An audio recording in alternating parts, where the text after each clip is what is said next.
So the Apple Watch Series 7 is a device which has been under-talked about lately. The focus has been on the new Apple Silicon Macs and the iPhone. But the Apple Watch Series 7 is going to get some cool new updates this year, which are exciting, so let's have a look at them.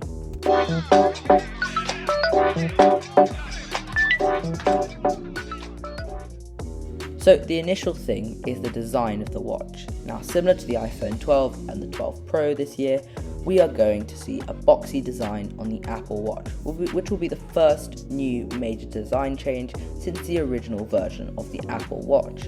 This new design seems to be much more sleek and looks a bit more clean, as we always see with Apple designs for their products. But thankfully, regardless of the new designs, the old watch bands are expected to be compatible with the new Series 7 as well, so you don't have to spend all your money choosing your favourite watch bands again if you don't want to. Also, another feature coming to the Apple Watch Series 7 is Touch ID. The Apple Watch has never had biometric security, so Apple were originally thinking about Face ID on the watch, which would mean implementing the Face ID cameras under the glass. But since then, they decided to go with Touch ID. So Apple will either implement the Touch ID under the screen or on the side button, which will replace the digital crown.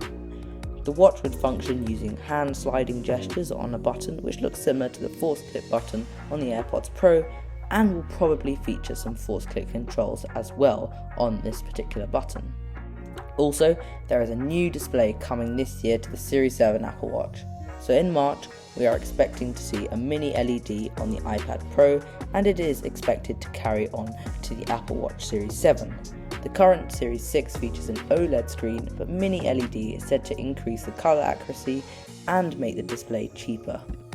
Then, of course, we are going to see the new S7 chip, which should include some large upgrades to the operating of the device itself.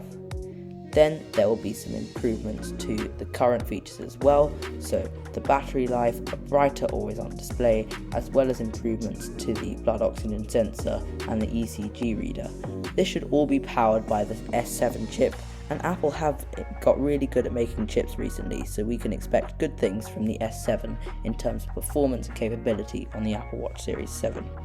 So in terms of release date, we are expecting Apple to go back to one big event, possibly two events, one in September and one in October.